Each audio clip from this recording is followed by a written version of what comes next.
সম্মানিত সাংবাদিকবৃন্দ, আপনারা অবগত আছেন যে একদল দুষ্কৃতকারী গত 6 সেপ্টেম্বর 2024 শুক্রবার সুফি সভায় হযরত মাহবুবে খোদা দেওয়ানবাগ রহমাতুল্লাহ কর্তৃক প্রতিষ্ঠিত নারায়ণগঞ্জ জেলা বন্দর থানাধীন দেওয়ানবাগ গ্রামে অবস্থিত বাবের জান্নাত দেওয়ানবাগ শরীফে এবং 8 সেপ্টেম্বর 2024 রবিবার ময়মনসিংহ জেলা ত্রিশাল উপজেলাধীন বাবের বরকত দেওয়ানবাগ শরীফে হামলা, অগ্নিসংযোগ, ভাঙচুর, লুটপাট এবং সংশ্লিষ্ট দরবার দুটিতে অবস্থানরত নিরীহ ভক্তবৃন্দের উপর শারীরিক নির্যাতন চালায়।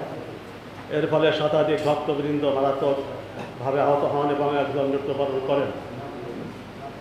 তারা ইতিপূর্বে 1990 সাল এবং 1999 সালেও দেওয়ানবাগ দরবার শরীফে হামলা চালায়। মূলত স্বার্থান্বেষে এই মহলটি দেওয়ানবাগ শরীফ দরবার শরীফ প্রতিষ্ঠার পর থেকেই গভীর ষড়যন্ত্র চালিয়ে যেতে থাকে। বর্তমানে তাদের এই গভীর ষড়যন্ত্র চূড়ান্ত রূপ লাভ করেছে। শত শত বছর ধরে সারা বিশ্বে অলি আল্লাহ দরবার শরীফ ও মাজার শরীফকে মর্যাদার সাথে সংরক্ষণ করা হচ্ছে, তাহলে আমাদের দেশে কেন এমন ন্যাক্কারজনক হামলা?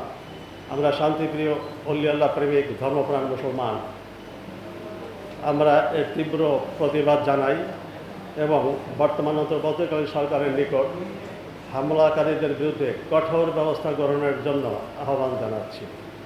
সেই সাথে দেওয়ানবাগ শরীফের কেন্দ্রীয় আঞ্চলিক দরবারসমূহ, রওজা শরীফ ও খানকা সহ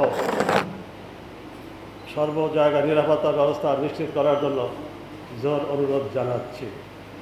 সম্মানিত কলম যোদ্ধাগণ, দেওয়ানবাগ শরীফ কোনো রাজনৈতিক প্ল্যাটফর্ম নয়।